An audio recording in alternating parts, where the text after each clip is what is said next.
जा जाए। ये आंखों को बेपरवाह ना छोड़ो, ये कानों को बेपरवाह ना छोड़ें। मुझे क्यों सुनना है हराम? अल्लाह ने कान इसलिए नहीं दिए। सुनना है तो तिलावत सुनिए, नाते सुनिए, उलमाए अहले सुन्नत के आशिकाने रसूल उलमा के बयान सुनिए। और तीसरी चीज जबान। नबी पाक अलैहिस्सलाम से एक बार सवाल किया गया। एक सहाबी ने पूछा, हुजूर आप मुझ पर सबसे ज्यादा किस चीज का खौफ रखते हैं? नबी पाक ने अपनी जबान अक़दस पकड़कर फरमाया, इसे। सबसे ज्यादा सेंसिटिव। आपको पता है जिस्म के बाकी आज़ा तो ओपन हैं, जबान वो है जिसके 32 पहरेदार हैं, और किसी बॉडी पार्ट के 32 पहरेदार नहीं है। 32 दांतों से कंट्रोल किया गया उसको, मगर वो 32 पहरेदारों को तोड़कर भी जब चलती है ना, तो पता नहीं किसी का घर तोड़ देती है, किसी का दिल तोड़ देती है, किसी से झगड़ा कर देती है, किसी से पार्टनरशिप खत्म कर देती है, बीवी को तलाक दे देती है। जबान क्या कुछ नहीं कर सकती। खुदा की कसम ये नेमत भी कमाल की है। अगर इस नेमत का सही इस्तेमाल कर लिया जाए तो बैठे बैठे नेकियों का अंबार लग सकता है। सब मिलकर कहिए सुभान अल्लाह, कहिए अल्हम्दुलिल्लाह, अल्लाहु अकबर। कितनी देर लगी? 30 सेकंड भी नहीं लगे हैं। बैठे बैठे क्या कमा लिया पता है आपको?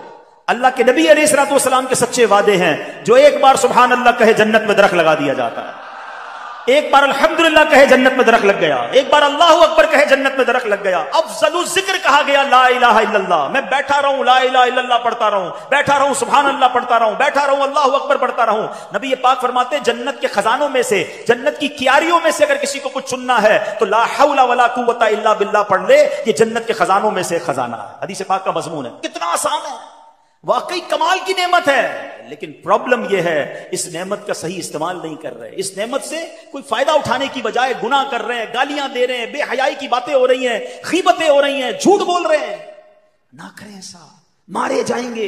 ये जबान गुनाहों के अंबार लगा देती है।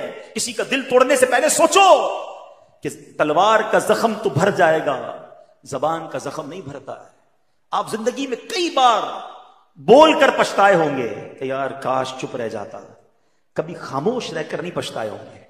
हाँ, बोलकर यार क्या यार क्यों बोल दिया, दुश्मनी हो गई, रिश्ता टूट गया, पार्टनरशिप खत्म हो गई, गुस्से में यार निकल गया जबान से, तो पहले सोचते ना। ये जो दावत इस्लामी के माहौल में बड़ा प्यारा एक नारा अमीर अहले सुन्नत लगाते हैं। क्या नारा है? पहले तोलो बाद में बोलो। यहां तो एहसास ही नहीं, हम तो बोलने के बाद तोल रहे होते हैं, सही बोला गलत बोला, पहले तोलना था ना। तो काश ये एहतियात नसीब हो जाए। तो इन 3 चीजों को बचाइए गुनाहों से, आप बहुत सारे गुनाहों से बच जाएंगे। वैसे और भी चीजें हैं, लेकिन अगर आपने इन 3 चीजों पर कंट्रोल करने का जहन बना दिया कि आंख से हराम नहीं देखूंगा, कान से हराम नहीं सुनूंगा, जबान से हराम नहीं बोलूंगा, इन तीनों को अच्छे कामों में इस्तेमाल करूंगा। कुरान कह रहा है ऐ ईमान वालो अल्लाह से डरो जैसा डरने का हक है। लेकिन अब अगला हिस्सा, अल्लाहु अकबर वला तमूतुन्ना इल्ला व अंतुम मुस्लिमून। तुम्हें इस हालत में मौत ना आए कि तुम मुसलमान ना हो। मरना है तो ईमान के साथ मरना है। ये बड़ा नाजुक मरहला है। लोग कहेंगे जनाब इसमें क्या बड़ी बात है, मैं हुई मुसलमान, मरूंगा तो मुसलमान ही मरूंगा ना। इतना आसान नहीं है। हाँ, आओ पहले पीराने पीर का जिक्र करते हैं। गौसे पाक तो वलियों के सरदार है ना, उनके सदके इंशाअल्लाह हमारे ईमानों की हिफाजत होगी। मगर सुनो पीराने पीर का आलम क्या है, खौफे खुदा का आलम क्या है। शेख अब्दुल कादिर जिलानी को एक बार हरम काबा में देखा गया, कंकरियों पर सर रखे हैं और रब्बुल इज्जत की बारगाह में दुआ कर रहे हैं, ऐ रब्बे करीम मुझे बख्श दे, अगर मैं सजा का हकदार हूं तो बरोज़े कयामत मुझे अंधा उठाना कि नेकूकार लोगों के सामने शर्मिंदा ना हूं। खौफे खुदा इसको कहते हैं। या अय्युहल्लज़ीना आमनु तक़ुल्लाह हक़्क़ तुक़ातिही, अल्लाह से डरो जैसा डरने का हक है। अरे मैं गुनाहगारों का सरदार, मुझे शर्म नहीं आती अपने आमाल पर। वो वलियों के सरदार हैं, अल्लाह से कह रहे हैं या अल्लाह अगर मेरे गुनाह ज्यादा हैं तो अंधा उठाइयो, मैं शर्मिंदा ना हो जाऊं। आए हाय, ये होते हैं अल्लाह वाले। आगे सुनो, गौस पाक अगली आयत है ना, वला तमूतुन्ना इल्ला व अंतुम मुस्लिमून। इस आयत का अगला जुज़ सुनो। मेरे पीराने पीर को कैसा खौफ था। एक बार ईद का दिन है, गौसे पाक कह रहे हैं, लोग कह रहे हैं आज ईद का दिन है, ईद का दिन है।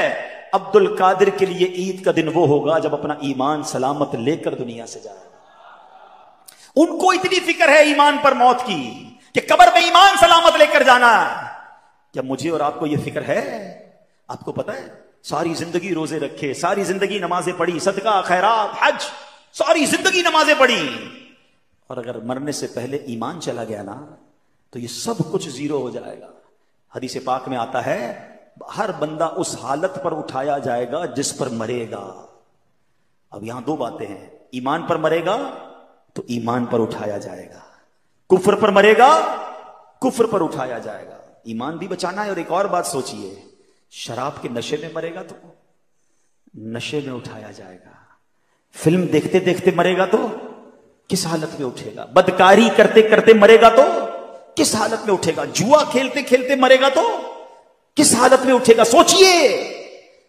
आप कहेंगे नहीं भाई क्या ठीक है, मैं गलत काम करता हूं, मगर उस वक्त कैसे मरूंगा? तो आप में से किसी के पास इख्तियार है कि आप अपनी चॉइस से मर सकते हैं कि मलकुल मौत आ गया और कोई शराब पी रहे हैं, नहीं भाई अभी नहीं आना, थोड़ी देर बाद मैं जरा नशा उतार लूं। You have time, you have authority. किसी को पता है मैं कब मरूंगा? आगाह अपनी मौत से कोई बशर नहीं, सामान 100 बरस का है, पल की खबर नहीं। भूल गए आप, जहाज में मौत होती है। पिछले दिनों की बात है, हम जर्मनी में थे, हमारे एक बहुत अच्छे साथी दोस्त जानने वाले थे, 35,000 फुट की बुलंदी पे जहाज में उनको हार्ट अटैक हुआ, उनका इंतकाल हो गया।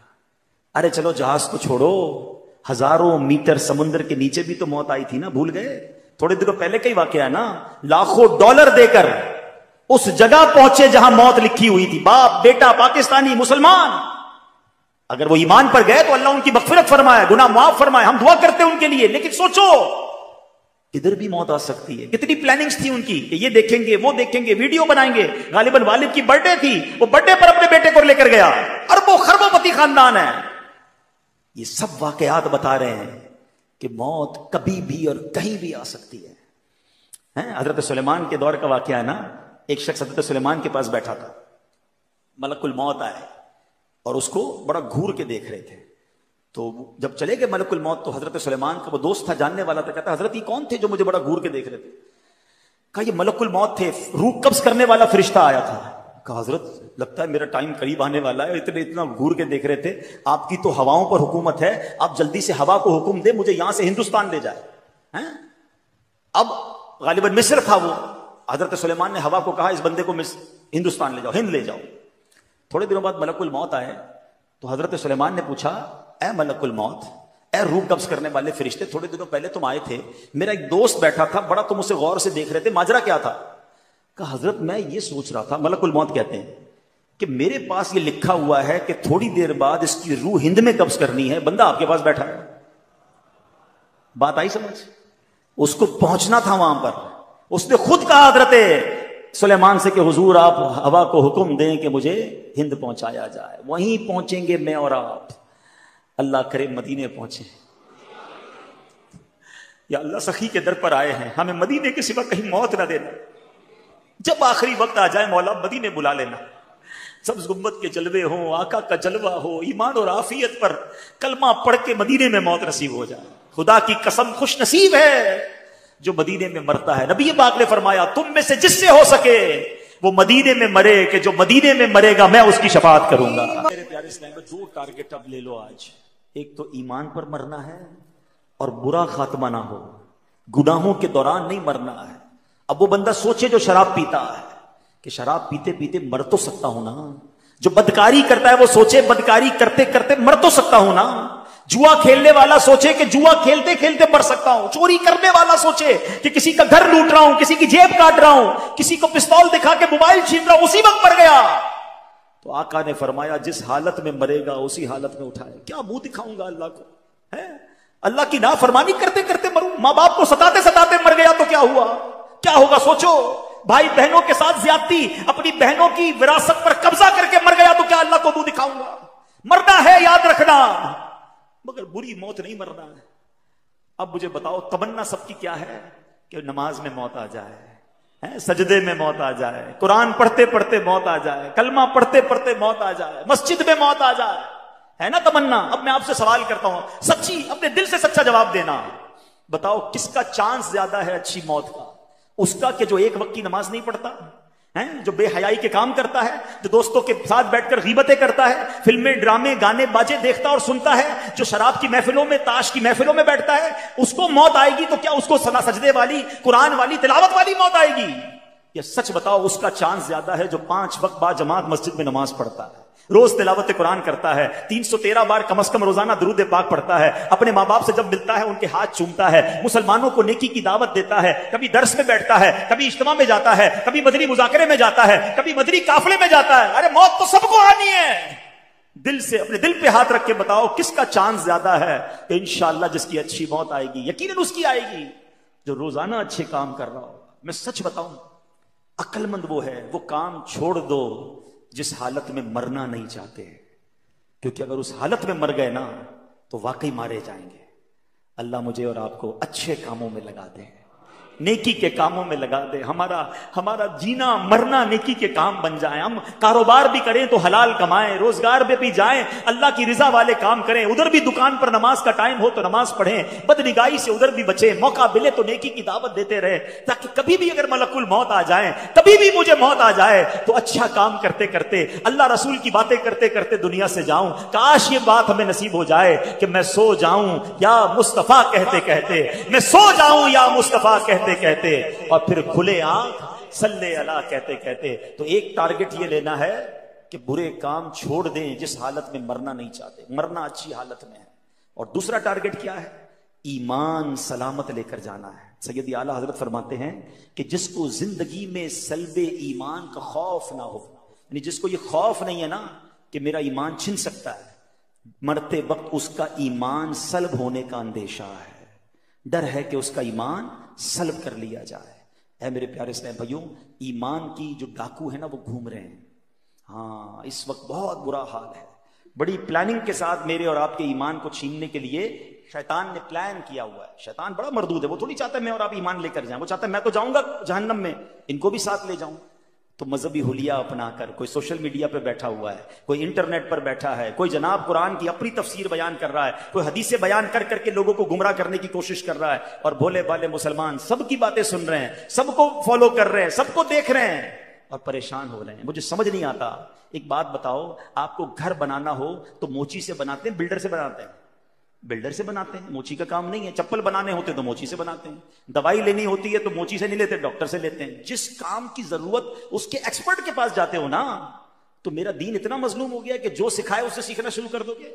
دین بھی سیکھنا ہے تو عاشقان رسول علماء سے سیکھنا ہے، اور دیکھنا ہے کہ ان کے دل میں صحابہ کی محبت ہے کہ نہیں، اولیاء کی محبت ہے کہ نہیں، اہل بیت کی محبت ہے کہ نہیں، رسول پاک کی محبت ہے کہ نہیں، اللہ سے محبت کرتا ہے کہ نہیں. ارے جو ان ہستیوں سے محبت نہیں کرتا اس کا میں نے کیا کرنا ہے؟ یہ سب چیزیں آپ نے سیکھنی ہوں گی. اے میرے پیارے اسلامی بھائیوں، یہ بڑا پرفتن دور ہے. دین کے نام پر ہمارے ایمان پر ڈکیتی ڈالی جا رہی ہے. اعلیٰ حضرت نے 100 سال پہلے سمجھا دیا تھا، سونا جنگل، رات اندھیری، چھائی بدلی کالی ہے، سونے والوں جاگتے رہیو، چوروں کی رکھوالی ہے. ارے چور ہی رکھوال بن گئے ہیں. آنکھ سے کاجل صاف چرا لے، یا وہ چور بنا کے ہیں، تیری گٹھڑی تاکی ہے اور تو نے نیند نکالی ہے. ہمیں اپنے آپ کی اپنے ایمان کو بچا کر اپنی ایمان کو سلامت لے کر قبر میں جانا ہے. تو ایک تو یہ بات کہ ہمیں علماء کرام سے مربوط رہنا ہے، عاشقان رسول علماء کرام سے. اور آج دعوت اسلامی کا ماحول آپ کے سامنے ہے. سبحان اللہ، صحابہ کی محبت بھی دیتا ہے، اولیاء کرام کی محبت بھی پلاتا ہے، اہل بیت سے بھی پیار کا درس ملتا ہے، عشق رسول کے جام بھی بھر بھر کے پلائے جاتے ہیں. کوالیفائڈ سرٹیفائڈ مفتیان کرام علماء کرام موجود ہیں. ماشاءاللہ مستند کتابیں لکھی جا رہی ہیں. تو جب اتنا کچھ دعوت اسلامی کے پاس موجود ہے تو کیوں نہ ہم اس سے وابستہ ہو کر اپنے ایمان کی حفاظت کریں. ایک اور اہم بات، آخری بات، باتیں تو بہت ساری ہیں مگر ٹائم کافی ہو گیا ہے. ایمان کی حفاظت کے لیے ذرا سنیے گا. آقا علیہ الصلوۃ والسلام فرماتے ہیں آدمی اپنے دوست کے دین پر ہوتا ہے، اسے یہ دیکھنا چاہیے کہ کس سے دوستی کر رہا ہے. اب غور کیجئے، ہم جوتا نہیں سلواتے جب تک پتہ نہ چلے موچی کیسا ہے، کپڑے نہیں سلواتے اس درزی سے جب تک پتہ نہ چلے یار درزی ٹھیک ہے، کپڑے صحیح سیتا ہے کہ نہیں. ڈاکٹر کے پاس جانے سے پہلے 4 بندوں سے پوچھتے ہیں یار ڈاکٹر ٹھیک ہے کہ نہیں. اور جو تھوڑی دیر بیٹھا اس کا دوست بنا لیا. بلکہ اب تو ڈیجیٹل دوست، friend request I accept, friend request I accept. حالانکہ بندہ دوست کے دین پر ہوتا ہے. اب لوگوں سے پوچھو نا یار تم نے اس کو دوست بنایا جو صحابہ کو برا بھلا کہتا ہے. ہاں بھائی اس کا عقیدہ ہے، میں تو بس صرف دوست ہوں، چائے پیتے ہیں رات کو بیٹھتے ہیں. کوئی ہے بھائی وہ اہل بیت کو برا بھلا کہہ رہا ہے، ٹھیک ہے اس کا عقیدہ ہوگا دوستی، میں تو بس ایسی ہم کھاتے پیتے ساتھ ہیں. غور کیجئے یہ کدھر جا رہے ہو آپ؟ بد عقیدہ سے دوستی کرو گے. چلو میں آپ سے ایک سوال کرتا ہوں، کوئی آپ کی ماں کو برا بھلا کہے، آپ کے والد کو برا بھلا کہے، رات کو بیٹھو گے چائے پینے اس کے ساتھ؟ جاؤ گے اس کے گھر پہ؟ بلاؤ گے اس کو گھر پر؟ نہیں. میری ماں کو برا بھلا کہے میں اس کا گریبان پکڑ لوں، اور مومنین کی ماں کو برا بھلا کہے میں اس سے دوستی کروں؟ میرے والد کو برا بھلا کہے مجھے بالکل نہیں پسند ہے، صحابہ کو برا بھلا کہے مجھے کوئی ٹینشن نہیں ہے، ہمارے خاندان والوں کو برا کہے تو مجھے کوئی میں جان لے لوں اس کی. اولیاء کرام کے بارے میں بکواس کرے جو اللہ کے دوست ہیں، مجھے کوئی پرابلم نہیں ہے، کس سے دوستیاں لگا رہے ہو؟ وہ کیسے میرا دوست ہو سکتا ہے؟ دوست کے دین پر ہوتا ہے. اللہ کرے کہ دوست بنانے سے پہلے ہم چیک کریں کہ اس کا دین ایمان کیا ہے، اس کا عقیدہ کیا ہے، اور یہ سب سے زیادہ ضروری ہے.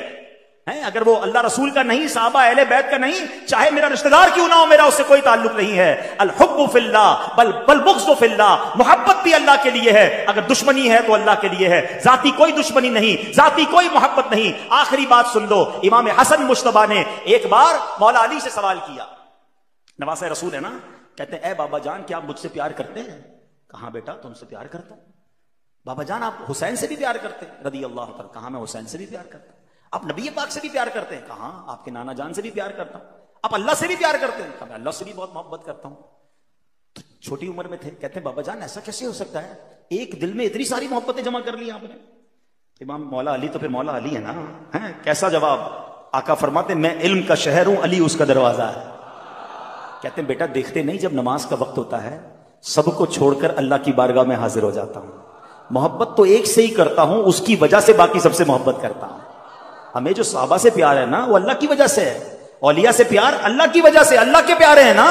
نبی پاک سے پیار کیوں ہے؟ وہ اللہ کے محبوب ہے. تو سبحان اللہ، اصل محبت اللہ سے ہے، اور اللہ کی رضا کے لیے باقی سب سے محبت ہے. سخی عبد الوہاب شاہ ہمارے رشتہ دار نہیں ہیں، میں کراچی سے چل کر آیا، پتہ نہیں پاکستان کے کس کس حصے سے لوگ یہ آئے ہیں، ہماری کوئی ان سے رشتہ داری نہیں ہے، مگر اس لیے پیار ہے کہ یہ اللہ والے ہیں، اللہ ان سے پیار کرتا ہے، یہ اللہ کے دوست ہیں. ہماری محبتیں بھی اللہ کے لیے ہیں، اور ہماری اگر کسی سے دشمنی ہے، دوری ہے، تو وہ بھی اللہ کے لیے ہے. جو اللہ کا دشمن ہے میرا دوست کیسے بن سکتا ہے؟ جو نبیوں کا دشمن ہے وہ میرا رشتہ دار کیسے بن سکتا ہے؟ جو ولیوں اور صحابہ کو برا بھلا کہتا ہے وہ ہماری محفل میں نہیں آ سکتا. جس دن اپنے ایمان اور عقیدے کو مضبوط کر لو گے پھر کوئی ایمان چھین نہیں سکے گا. ہم کہتے ہیں سب سے دوستی، سب کے پاس جانا ہے، سب کے ساتھ کھانا پینا ہے، ایسا نہیں ہوتا. اپنے کاروبار اپنی فیملی کے لیے تم مضبوط ہو جاؤ، اور اپنے ایمان کے لیے ڈھیلے پڑ جاؤ گے تو پھر ایمان کے ڈاکو گھوم رہے ہیں. اعلیٰ حضرت کا فرمان یاد رکھنا کہ ہمیں صرف نبی پاک علیہ الصلوۃ والسلام کو راضی کرنا ہے، اللہ کو راضی کرنا ہے. انشاءاللہ باقی سارے کام